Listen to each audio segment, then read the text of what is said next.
Dwarves might be a pain in the butt, but this one is one of the most powerful champions in the game. You definitely don't want to miss this.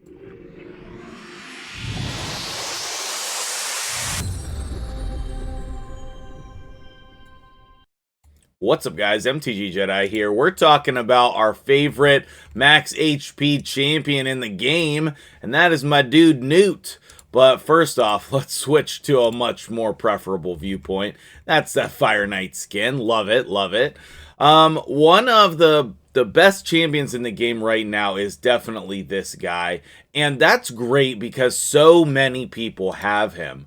Not only that, so many people have multiple copies of him, and we're going to really dig into that today. So just real quick reminder, we do need accuracy for his A1 in order to be able to freeze the Fire Knight. If you are leaving his A2 active in content, you would want accuracy there. But his A3 does not need any kind of accuracy here. We're going to have the best enemy max HP skill in the game, in my opinion. And then when counterattacking deals 100% of damage instead of 75, I've not found that to be impactful. And his aura is dungeons only, which can be helpful, but most of the time is not. Base stats are really solid. We have 1520 defense, which is pretty good for a defense-based champion. His HP is pretty high as well. Like, really good stuff to work off of here. The only thing being that his crit damage is only 50%. Normally we would want that like 63 to work off of, but really, in the end of the day, it doesn't matter too much. This is an amazing champion, okay? Before we jump into what we're getting into with him today, I want to talk about duplicate champions real quick, okay? So let's hop over to another part of the game. In your Guardian ring, we have the faction guardians, okay? And one of the questions I get asked a lot is, should I empower versus should I use my faction guardians, okay? You can see here in Dwarves, I have my army of Mollies that at some point, maybe I will be able to empower the Molly. I just keep getting Mollies, and she's one of my favorite champions in the game, so I don't mind. Technically, I have 2 leveled up, but I really only have 1 built. At different points in time on different accounts, I've had as many as 3 Mollies built, all in completely different ways. And the reason why I bring this up, because that is true for my dude Gnut as well, which we're going to throw in here. We have the duplicate Gnut, which I think is one of the best things you can be doing in the game. I guess we have 2 Brognies too. I guess I could go do that right now. I'm not going to go do that right now. But here's the thing, okay? What you need to decide with duplicates is, are you filling out your faction guardians or are you empowering? Personally, for me, I like filling out the faction guardians first. That applies to all of your legendaries, which typically is going to be more valuable than just empowering one champion. If it was like your favorite champion or your best champion and you wanted to empower them, like, nobody's going to say that's a terrible decision, but really you're just putting all your stats on one champion or all of your stats on your entire legendary force throughout the course of your game, okay? So it's a tough decision, but it's one that you need to make. If you can't make the decision, throw them in the faction guardians until you can. But once you make your decision, then go from there. Now, when you have duplicate champions, most of the time you're not going to use 2 different copies. But in this case, if you have 2 Gnuts, you should definitely use them, you should definitely book them, you should definitely build them. And there are probably a few champions that it would be worthwhile to do so. Okay, I mean, like even in Dwarves, right? You can see that I have more than 1 Geomancer built, okay? But I think that it's really powerful being able to build the same champion more than once. And so that's what we're going to showcase today. First of all, let's look at how we want to build this champion. Alright, so my favorite build for Gnut is actually Relentless. And I left these boots on here for a couple reasons. Number one, reminder, work on your Phantom, or no, what is it, Sand Devil? I mean, Phantom Shogun too. Work on your Sand Devil team so you can possibly get enhanced speed boots. It's literally one of the best things you can do to improve your account. But I left this on here as a reminder to myself. I really need them to make the build work. That's why they're there. But I love Relentless on the Gnut. I really do. It's so good in Hydra. But if you're using him in dungeons, putting Relentless on him is gonna cause a problem. Especially in Sand Devil, which we're gonna take a look at today. So what I want to mention is that I think Relentless is the best build, but most of the time we have to go just speed, okay? So I think we just want him literally as fast as possible. And I'm going to have to work on that because I don't think this is fast enough. For some of you, this might be a crazy build. For others of you, you're saying, wow, that's not that great. So it depends on where you're at in the game, all right? We want close to 400 accuracy, at least 350, okay? At least. And literally as much speed as possible. Now, we don't need this much crit damage, so that could be something that I worked on lowering. But a lot of the crit damage is coming from the amulet, so I don't know. I want to look at this build again to see if I can get him faster with still some similar stats. The second one, I think, is actually a little bit better built because he's in Instinct gear. And the only reason he's in Instinct is because that's what made this build work, was the speed and stats to obtain from Instinct. And then, of course, I had the fully ascended defense plus accuracy chest. Really, the only thing that's being helpful here is the crit rate and speed. And I wanted to show that because a lot of times when people see a 6-star ascended chest, they're like, oh, I can never get that. But you can see this is really basically a rare chest, right? With 2 bad substats. So the point is that this is the gear that worked for me on my account. I actually need to run some Phantom Shogun so that I can ascend this again. It's not the perfect one because we have no rolls in accuracy and no defense at all.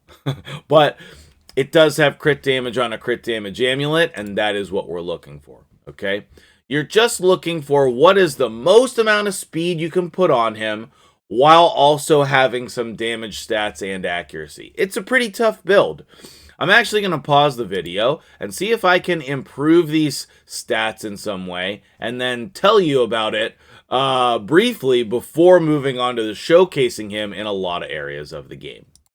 Alright, I think if I steal Kyoku's helmet here, I only lose a little bit of accuracy. The defense does unfortunately go down. Because on this, it has a really nice defense roll, but there's no glyph on here for speed, and also there's no speed roll. So I think that that's a good swap. That's one I'm gonna try at least. So that'll put me up to 290 speed with not a great amount of defense.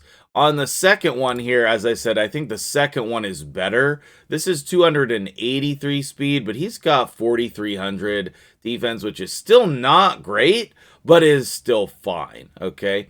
And again, I wish I could take some of this crit damage off and build that into the rest of the stats. So maybe what I need to do is look into some crit rate gloves with higher speed rolls than crit damage, but there's pretty good speed rolls on this. The only difference is the crit rate gloves would allow me to focus more on speed on the other pieces. Regardless, the thought process behind the build is still solid. Let's jump into our first 2 showcases, which is going to be, in my opinion, the best parts of it, and that's going to be Sand Devil and Phantom Shogun. Now, one note about Gnut is that unfortunately you have to run him on 24 because stage 25 is force. So what we need to do is run him on 24, okay? Let's see here. Where is the presets? We have Mother Sibel as the fastest champion with the 309 speed. The Kaimar does not need to be this fast. Technically, he's the fastest. That's why I came down here next. You definitely don't need all of these stats on him. I'm sure he could be a lot of different speeds in this team, but Rio is necessary to make this work. Now, because I made my Gnuts faster, I'm pretty sure I need to go make her faster. So she needs like 4 more speed, so I'm going to go need to update that. And that's one of the things to keep in mind anytime you're changing builds. So we have both Gnuts, Rio, Mother Sibel, Prince Kaimar. 1 second so I can make her faster. Okay, so if I end up making the Gnuts much faster, I'm not going to be able to make Rio faster than them. I don't think. So that's pretty tricky because Rio needs a lot of accuracy for this dungeon. So let's jump in here. This is a quick run, as long as I didn't break everything. And what's really awesome about the 2 Gnuts is that they just come and nuke down this boss. Before this, I was using Cold Heart, and it was not very consistent, but it definitely still worked. This makes it very consistent. So we're going to then reset after they die, and just come in and then nuke it. There it is. 23 seconds is really, close to the best time. My best time is 20 seconds, but it's very consistent with the 2 Gnuts. And Mother Sibel does 0 damage, which is pretty funny. But this is an awesome speed farming team if you have these 5 legendaries. None of them can be replaced. Maybe Mother Sibel could be Maruka, but then your speeds would need to be even faster.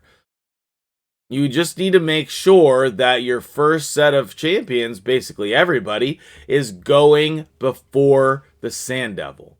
And his speed is really, really fast. I want to say it's like 2... No, I don't 100% remember. I just know that all of my speeds are faster than him. So, that is Sand Devil. If you have that team, you should definitely build it. And then the second team is going to be Phantom Shogun. Now, when you come in here, you want to look at the affinity, and stage 24 is red, so stage 25 being blue, that's really good for us. So we're going to be able to run this on that blue affinity, which is really great, okay? Now here, we're using the same type of champions. We have that Rio, who has been so clutch. I hope all of you can get your Rios. I'm also using a Cold Heart, but this is a different Prince Kaimar built with lots of crit damage. Then we have the 2 Gnuts again, okay? If you don't use Kaimar as your crit damage, your Phantom Shogun tank guy, enfeeblement tank, whatever wording you want to say. Another great option is Dudan, but if you put Dudan in here, then he completely changes your team composition, but that is a viable option as well. This says Shogun 24. 1 second. I don't know, I must not have had enough coffee yet this morning. Let's run 24 like we're supposed to. And my apologies, I don't have time to edit that out. So let's run on 24. Obviously, green is good against red. I don't know what I was thinking there. But this is a really, really awesome team. The Phantom Shogun comes in here and hits Prince Kaimar. Then you're going to get your max HP smacks. And then Cold Heart, and then your max HP smacks again. The reason Rio is so good is because she puts up the decreased defense and weaken, and then she cleanses. So we have like under 20-second speed farm of stage 24 on Phantom Shogun also. And you can see Kaimar doing no damage, but Rio actually does some damage here. Being that Cold Heart, I don't know that she was necessary. Let me run that again. I think you might be able to put Dudan in place of Cold Heart and or replace Rio with 2 champions, like a cleanser and the decreased defense and weaken champion. Because I don't think that we needed... Look how much damage is left over here. Yeah, we still have the other Gnut has an ability to take a turn there. So I actually think you could replace Cold Heart here, and Rio, and Prince Kaimar. I think all 3 of those could be replaceable. So I think there's definitely more versions of this team with the 2 Gnuts here. But you would need a reset champion other than Prince Kaimar. I know that you can do it with Renegade. We've definitely done some builds like that. But Phantom Shogun and Sand Devil, super quick 24 teams, I think is way better than running slow 25 teams. Let's move on to the next thing. Alright, I do want to talk about Fire Knight because I'm gonna solve this puzzle, but I just haven't quite cracked it yet, okay? I have this team here, and it's very good, and it wins most of the time, but not consistent enough that I'm gonna recommend this. Let's see if we can run this and see how it goes, okay? So... in this team, you have ridiculous fast speeds. Like, Cardiel is like 340 speed. Longbeard is close to that as well. Razzlevarg's like 280 speeds. All of the speeds are crazy high, okay? They're all crazy. The thing that makes this consistent is when Cardiel gets an extra turn with his Relentless gear. If Cardiel doesn't get an extra turn with his Relentless gear, or doesn't reduce the cooldown of his ally attack with his accessories from 3v3, then what happens is sometimes it fails. And I haven't been able to figure out, we were working on it on stream the other day, but I haven't been able to figure out what I need to do to make it I don't know if I need it to be 100%, but close. I don't know what I need to do. And it might just be I need, like, still more speed. That could definitely be the answer. And that's the thing that I've been working on. It's one of the reasons why I wanted to make Gnut faster. If we come in and we look at the boss here, we always get to the boss. That's not an issue. The issue is, if the boss ever puts the shield back up, we're not getting it back down. So, here's the ally attack and the ally attack. You saw Razzlevarg in there take a turn and do his A1. Now the Gnuts are going to come in here and do their A3s. I have tried shutting down one of the Gnuts and just use him to manipulate turn meter. That didn't work. And why it didn't work, I don't know. But you can see here, we are controlling the turn meter on this fight. Here's the other Gnut. And then at some point, Cardiel or Longbeard will ally attack. Are we going to get another turn with Gnut to keep the turn meter down? We are, okay. And then the other one should go. All right. Is this one of the successful runs for the video? That would be great. That would be really great. No, well, here we go again. It's very close. Okay, so you can see that the Fire Knight is about to take a turn. And then we keep the turn meter down. And then at some point, we'll get the ally attack back to really control the turn meter. And then after that, we'll either get another ally attack, or we will get the enemy max HP hit there to finish it off, okay? Depending on the procs, I have gotten as low as 214. So if you run a team like this, then make sure that you message me and help me figure out what's wrong. If you have an idea of what's wrong, let me know in the comments below. If you appreciate this video, hit the like button, and also tell me what you love about it.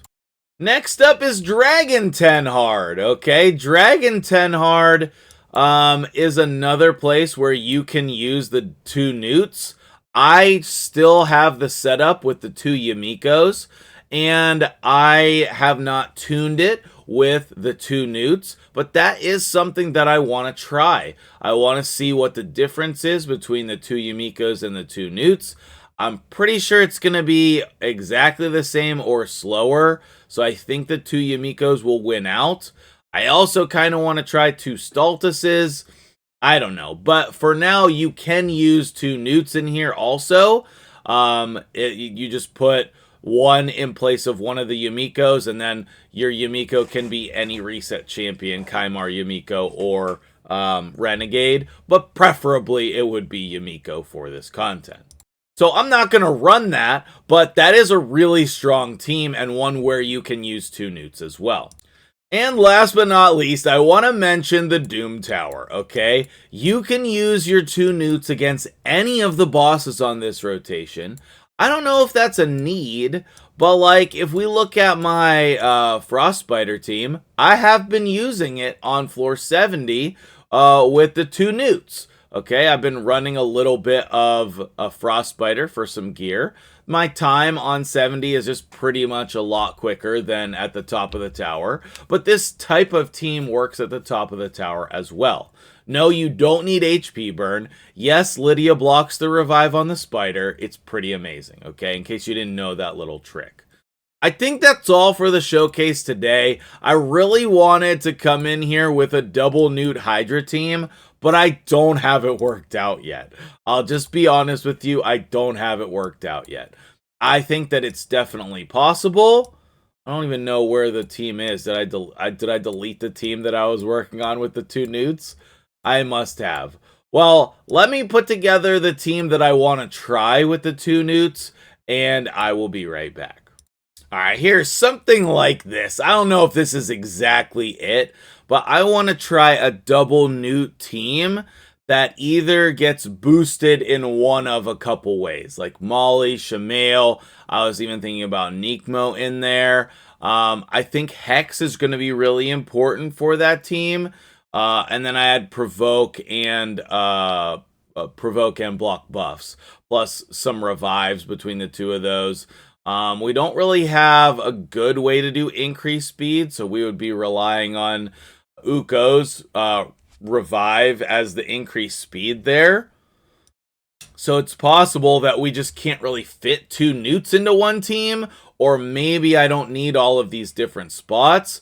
But I think 2 Gnutes is a really cool concept to go for as a team. And I think I want to try that on Brutal. It would definitely have to be a manual fight.